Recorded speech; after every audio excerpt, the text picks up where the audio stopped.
whenever. I'm not saying we got to start right this second, but No, right on. Okay. So you guys all set? We're I good. think so. Okay. 3, 2, 1. Greetings, everybody. Thank you for joining us here at Cocktails and Curveballs. Another fine Sunday afternoon. My name is Patrick. I'll be your host today. And, I got a little something I wanted to kind of get off my chest, something that I think a lot of people feel frustrated with, and it's been an ongoing situation.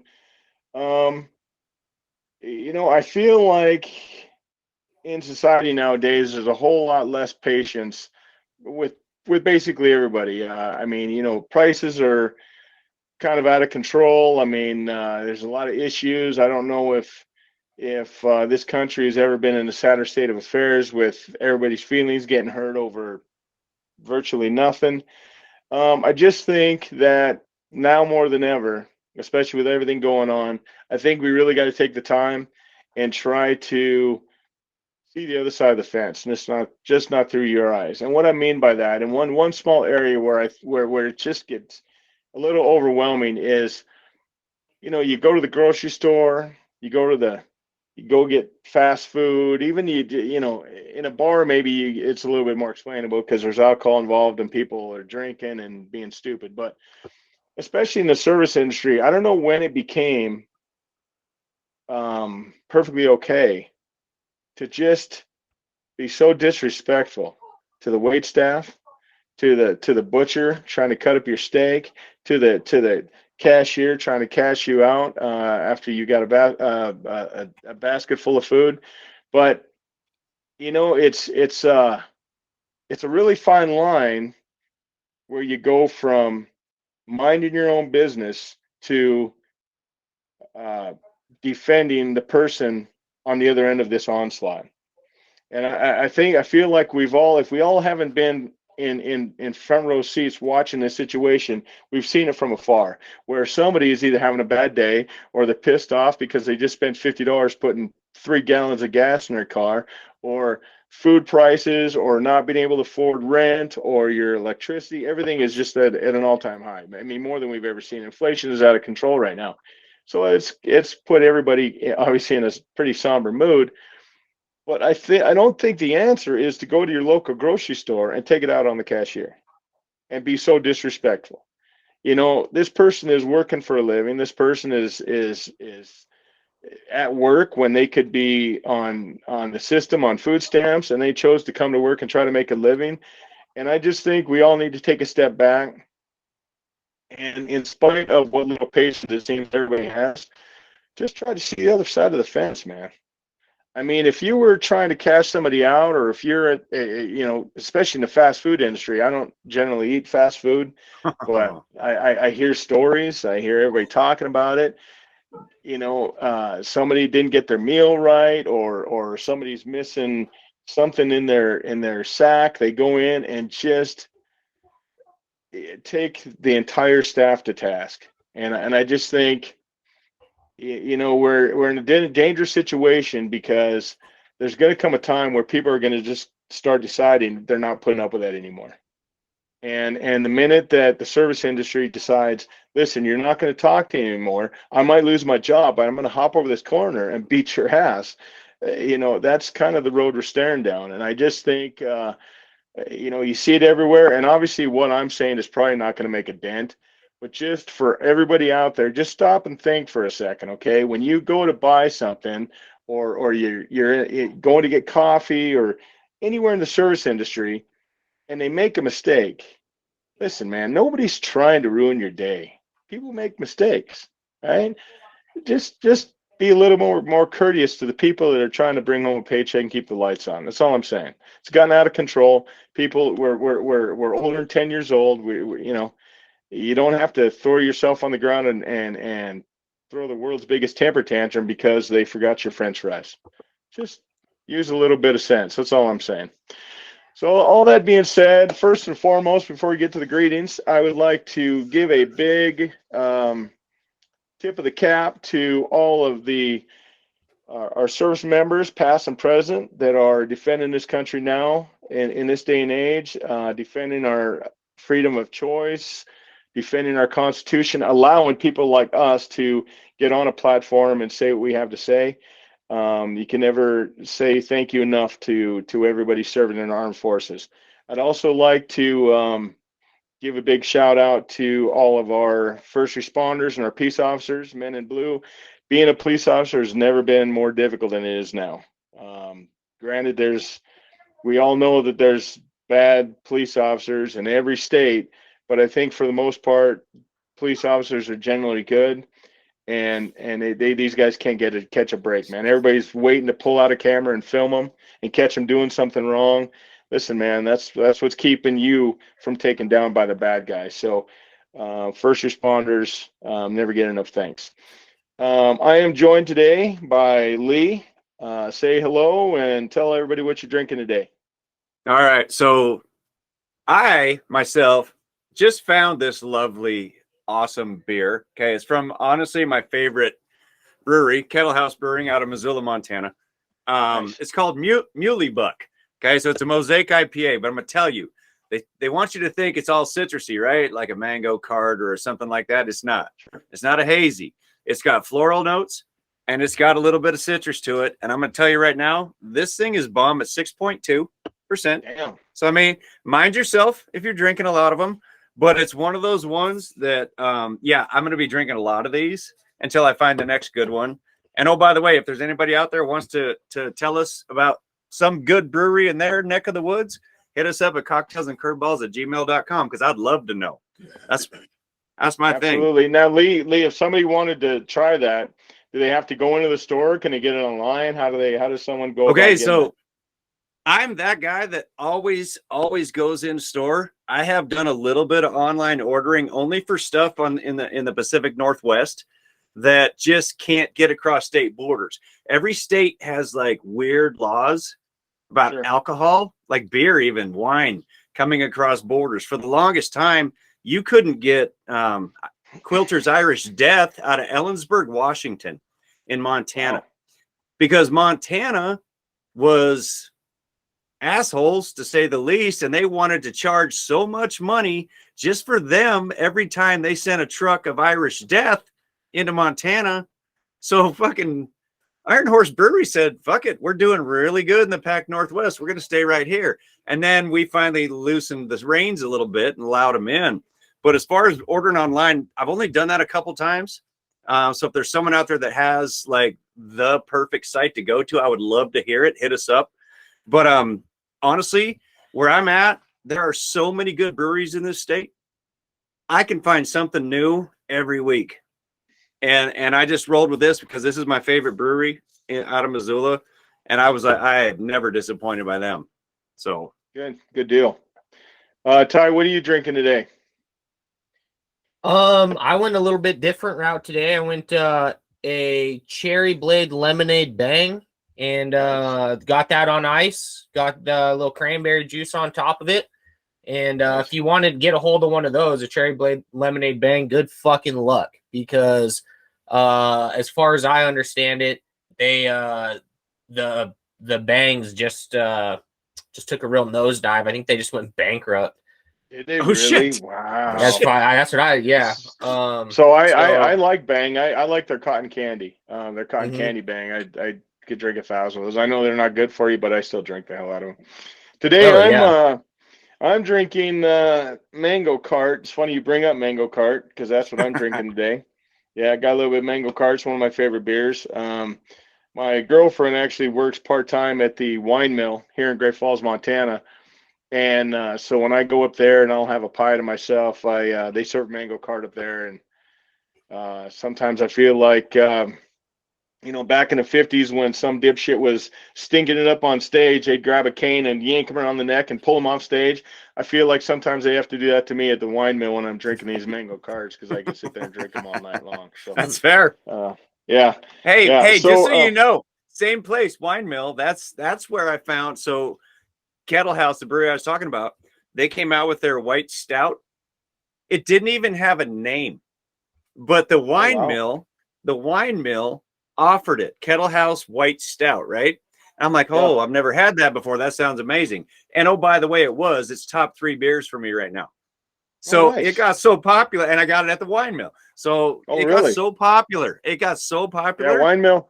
Yeah, wine mill. Yeah. They just expanded their beer list. My girlfriend was they have a chalkboard. It's kind of like an upstairs at this wine mill. Yep. So you go upstairs and it kind of opens up a bunch of tables. Well, they have this chalkboard and it says all the beers' names for people sitting upstairs. They can look at this chalkboard and, okay, I want this, I want that, whatever. Vanilla porter, stuff. And it used to have like, I don't know, 7 names on it, 9 names. Now it's got like 19 or something. I mean, just stupid. Wow. So now they just expanded their beer list, and there's people there's times, I mean, just to give you an idea, when I go into the wine list or go into the wine mill and I sit upstairs, there's people that have already been sitting there for an hour. When I get there, I stay there for an hour, hour and a half, eat pie, drink 3, 4, 5 mango carts. I leave, and those same people are there 4 hours after I leave. I mean, just go in there and just belly up, man, and keep them coming. Yeah. My girlfriend tells me about, a bill of, $374 and 240 of it is alcohol. So people like to go there and have a few. Yes, sir. Well, and I appreciate a place like that because when there's something new, they bring it in. Yeah. So you're always going to find something good there. Yeah. Yeah. They for beer drinkers. What's that? I was just going to say, it sounds like they have good customers too. They do. So regular type people. Yeah. They don't have their liquor license, so all they can sell is beer and wine. So, you can't go and have a mixed drink, but for beer drinkers and they got really good pizza. They got apps, just a good place. They got TVs in the upstairs, good place to go have a pie, drink a few beers, watch a game that's on. Great. It's just a comfort place. Really. It's a nice comfort place. Anybody out there that is ever in Great Falls, Montana, you like a good pizza and drink a few beers, look up the Howard's Wine Mill. Great place to go and hang out with some friends. So what I want to ask you guys about, I got talking to some friends of mine this weekend, and just something that I just kind of want to get your guys' take on it. There's LeBron lovers and LeBron haters. And I don't know that I'm really a LeBron hater. I just don't. I guess I don't believe the hype, man. He's great. Listen, let me just say this before I go any further. If I'm being honest, LeBron James might be the most athletically gifted Lost Pat in the history of this country. Basketball, baseball, football. I mean, if he's not, he's got to be top 3. I mean, listen, I'm talking just athletically gifted, nothing else. Athletically gifted individual. There's no reason why this guy shouldn't have won everything, shouldn't have broken every record, shouldn't have, just absolutely should be the godfather of sports when he finally hangs him up. What's keeping him, and this is just one man's opinion, what's keeping him from being anywhere close to that is what's between the ears. I believe that. I believe that because, and I'm not saying, this is not me saying he's dumb. I just don't think he has that mentality that he needs to have. I think he's a very selfish individual. I think he's a complete narcissist. I think he's all about himself. And I think if he was more focused on winning championships and being historically great, which historically great is not just about getting your own numbers, which clearly he's got that. That's what he cares about, getting his numbers every year. But anyways, you have these LeBron lovers that swear up and down if there's a Mount Rushmore of basketball, he's definitely on it. I got to be honest with you, fellas. And again, I've already told you, in my personal opinion, I think he is very possibly the most athletically gifted athlete that's ever played in any sport in the history of this country. I have no problem saying that. But even that being said, if you expanded Mount Rushmore to 6 faces, he's still not on it for me. Wow. He's not on it for me. So I want to get your guys' take. Give me, just off the top of your head, what 4 guys are you putting on the Mount Rushmore? If it's you, Ty, I'm gonna start with you. Are we Man, going that's, basketball? Are we going basketball only? We're going basketball. Yes, sir. I'd like to just start by expanding on that LeBron thing real quick. Sure, absolutely. Uh, Let's hear it. Space Jam 2 fucking sucked. It did. It did. If- It was I a haven't- complete failure. I haven't even Holy watched it. shit. To anybody Complete that ever failure. hears this, don't waste your fucking time. Yeah, Space yeah. Jam 2 sucked. Yep. Man, top 4. I mean, basketball is not really my thing. I mean, Right. That's why just off the top of your head, man. So I think Bill Russell, right? He had Sure. what 10 That's a good one. or 11 rings? Yep. That's a good one. And wasn't he a player coach at the end of his career? No, I can't confirm or deny that. You Yeah, very I well don't might know. be right. That's I mean, that's pretty spectacular. I just heard not too long ago some of Kareem Abdul-Jabbar's numbers and what he did not even just in the NBA but in his basketball career. It's insane. Yeah. Kareem. Oh, yeah. He's good. Jordan.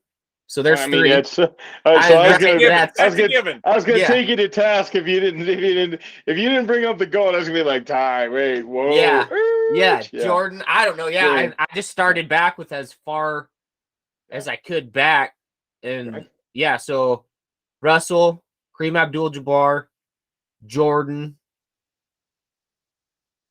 Man, I don't know. Yeah, because I feel a lot of the same way you do about LeBron. Athletically, freak of nature, right? Like, absolutely. I mean, and the especially world's never young seen anything LeBron, like him. Yeah. Young LeBron. Even now, mixture what was he, 38? Yeah. The stuff he's doing now. Yeah, but I mean, just before, I mean, when he came into the league and stuff, right? He was an even worse shooter than he is now. Right, but that's true. Get to the rack at will. I mean, some of the young LeBron stuff is wild. Basically, what you're seeing is a Karl Malone with great handles, which is bananas to me. That's what we're talking about. Oh, yeah. He's basically Karl Malone, but they can pass and handle the ball like a point guard. No one's ever seen anything by like the that. way, go 4 feet above the rim and throw one down in anybody's face. Yeah. Yeah. So are you going with LeBron? I don't know, man. I think just for I think so, man. And that's you can do that. And just for my generation, like my age and shit, I think he's so far above Kobe, right? But I think a good one.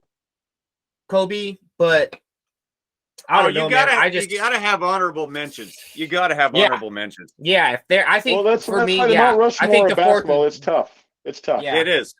I think I would go personally, probably LeBron with the 4th. Okay, so you got Kareem, you got Bill Russell, you got Michael Jordan, and LeBron James. That's not a bad list. What about? Let's go to you, Lee. What's your list? Okay, so again, Tyler likes to hit on this shit because my age group. My reality is Jordan's obviously number 1. That's first base. Absolutely. I think that's going to be unanimous. And there isn't. I know my youngest son. He is the biggest LeBron fan ever. A lot of young people are. And he tries to sell me how LeBron is better than Michael. He's the GOAT. And here's the reality of that situation. Michael Jordan, ask any teammate, watch the documentary The Last Dance. Watch it. They didn't like him very much. You want to know why? Because he was an asshole. And he expected more out of those players than they wanted to give, or that they even knew they could give. He was not that guy, LeBron, that said, "Oh, I'm the GOAT." I don't know any player on this planet, and this includes Tom Brady, by the way, that has ever said, "I'm the greatest of all time." Right. That arrogance instantly takes you the hell out of the conversation for me, because that shows no respect for the game. Serena Williams did the same thing. Oh, I know. Serena Williams came out and said she's the greatest. And I don't know the name because I don't follow tennis, but there's a lady that should be undisputed, and she was several years ago, but won way Martina more with. Martina No, Navratilova. no, it wasn't that. It wasn't that. Yeah, it was a name that wasn't big, but I mean, this lady, she was undefeated, hadn't lost a match in like 3 years. Didn't even lose a match. It was like 24-0 in match play or something. She took 2 years off because she was having a child. Ended up having a child. Come back 2 years later and lost one match in 2 years. Okay, and I mean, she's ahead of Serena in Grand Slams. She's ahead of Serena in wins, and on and on and on. And they asked Serena about this lady. Anybody who plays tennis knows this lady. And Serena just flat said, I'm the best it's ever been. To me, It's what I said. Go step on a fucking Lego, man. Yeah. Have some damn respect for the Absolutely. game, number one, that Absolutely. has set you and generations of your family up for life. Yes, sir. Show them damn respect. Eat a little bit of crow. So that's my Jordan and my little side rant on LeBron. LeBron would never make the top 4 for me. And there's a lot of reasons why. He's lost more finals games. Michael Jordan. Did Michael Jordan ever even play a game 7 on the line? No. Nope. He never did not. Nope. And did he ever lose a finals? Never. Nope. Never. Now, did he also ever have 2 All-Stars? Never. Side by side with him? One. He's only had one. Scottie Pippen, and there arguably Scottie Pippen was great, but Scottie Pippen, Jordan made him better. Yeah, oh yeah. So, well, Jordan made everybody better, which is a mark of a champion. Yes, right? You make people around you better. Was Rodman not an doesn't do that. all-star? Rodman was never an all-star? No, Rodman was. He was an all-star. No. But not when he was playing with the Bulls. No, he was never an all-star. I mean, Rodman, he made it with the Pistons. He averaged like 3 points a game, but he was a great rebounder. Someone like that's not going to make the all-star game. No, he was a rebounding mofo. Yeah. But then, okay, so then for the other 2, okay, so this is also going a little bit of old school. Wait a second. I got Jordan. That's it so far. Oh, Jordan. Okay. Okay, so the next 2, and it doesn't matter what position you put them in. You started with Jordan. That is George Washington's head. Mm-hmm. Then you got to go Magic and Bird and Magic, however you want to do it. And if you look at the battles, those guys, it was wars. I mean, they literally hated each other, but they became great friends. And those guys completely revitalized the league.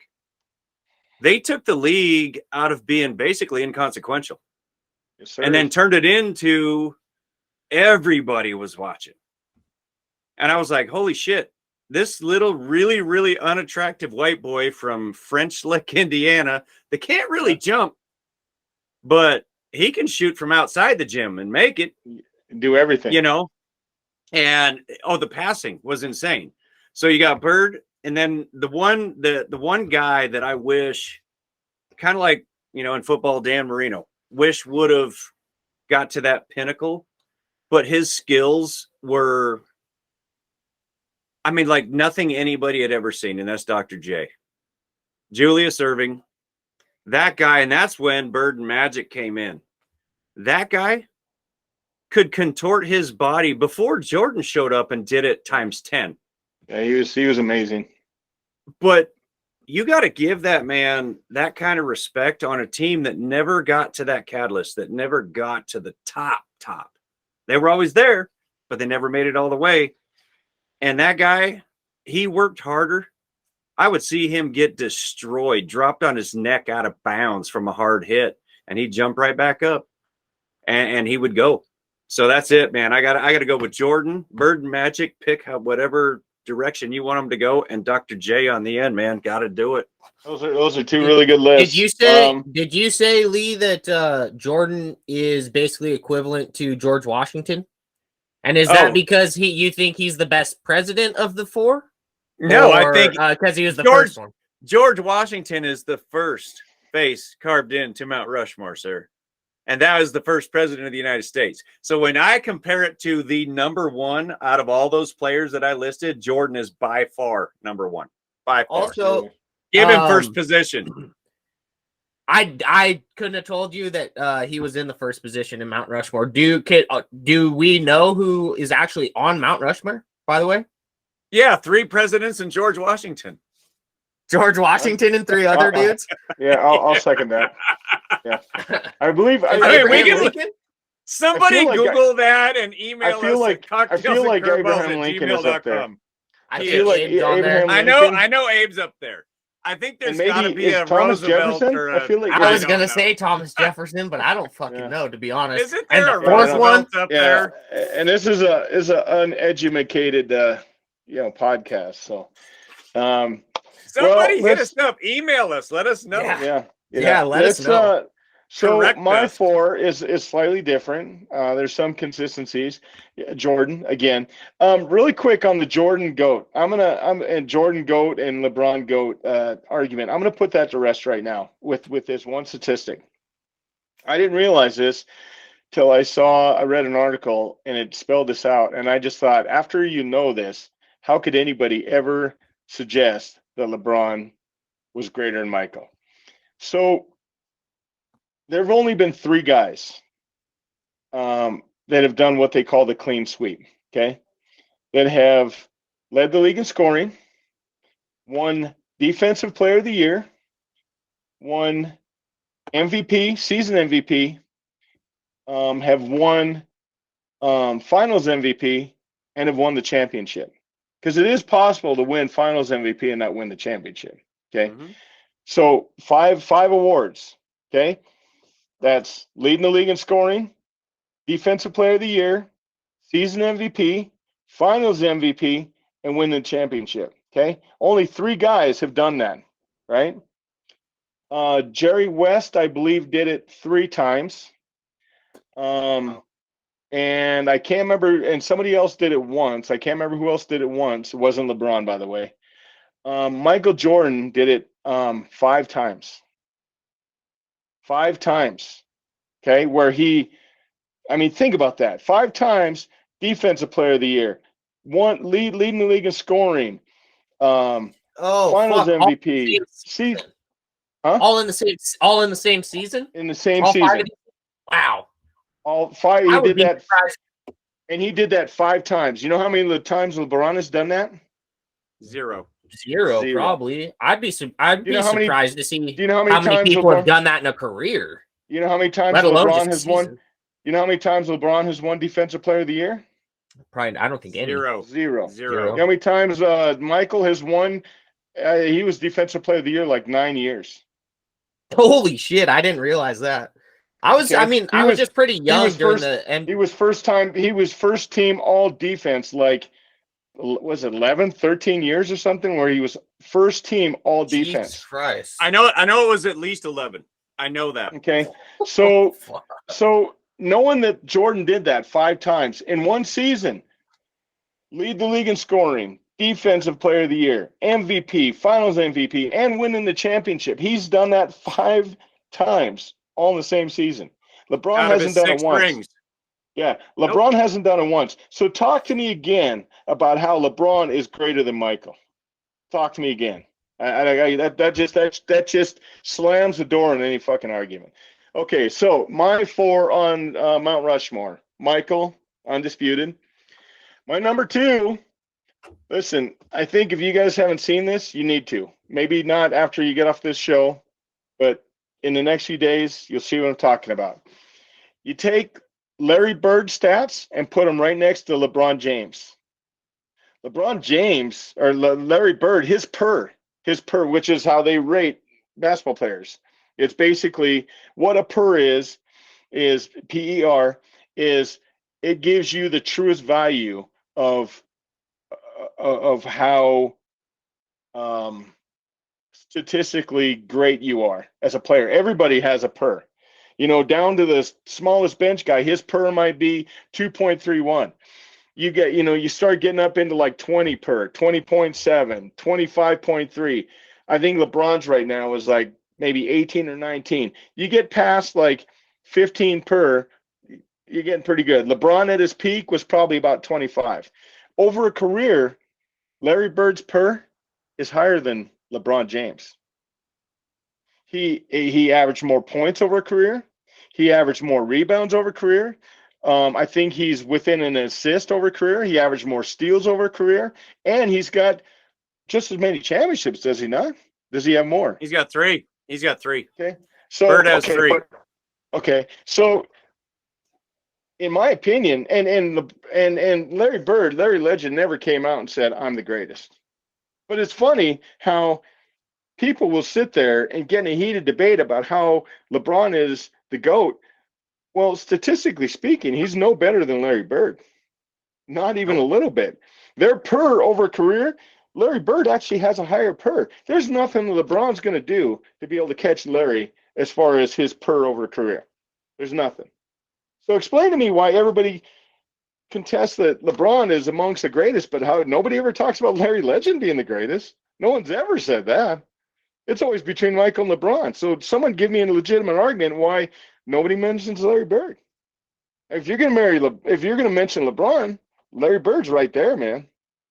So Larry Bird. So I got Michael. I got Larry Bird.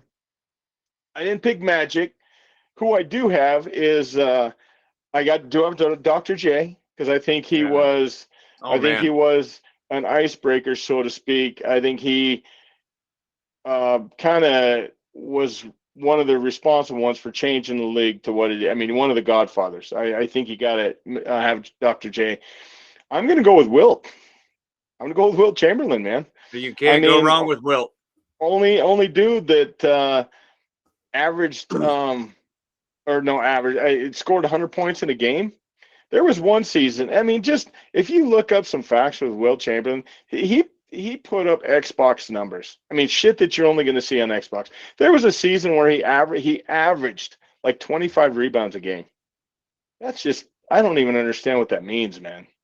That's like you trying to explain to me how much money Bill Gates has. Averaging 25 rebounds a night? What? Get the fuck out of here, man. Yeah, does not compute. That doesn't even, I don't even understand that. But those are my 4. I want to get your guys' opinion on them. LeBron's not on my 4 just because I think there's guys in history that not only brought as much to the table as he does, but also were better teammates. I think LeBron's an abysmal teammate. Abysmal. And you know, it's kind of a sad thing to me. It really is. I mean this from the depths of my soul.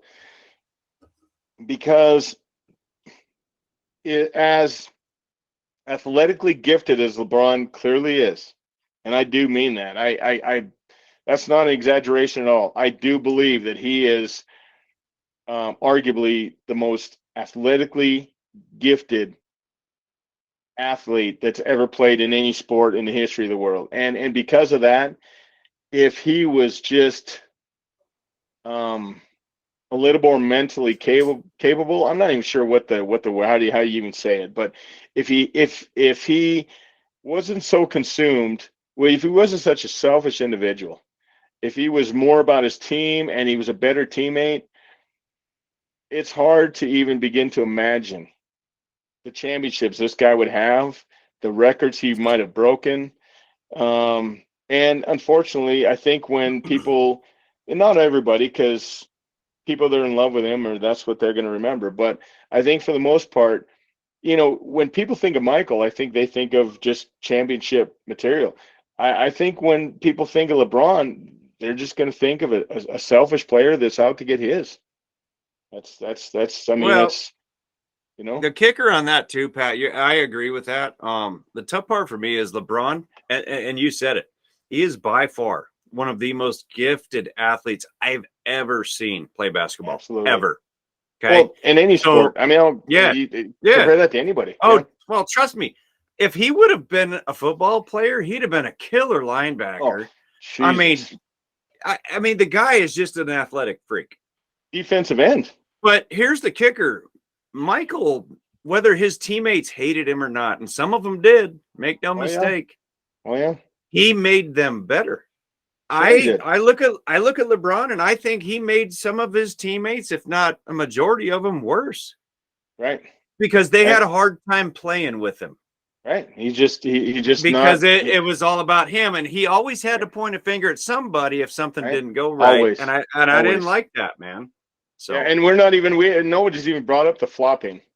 I mean, there's nobody no, that flops. Yeah, Nobody Jesus flops in the Christ. NBA like that guy. I mean, are you kidding me? This guy is 6'8", 6'9", 265, solid muscle, and a phantom elbow throws him on his back. Get out of here, man.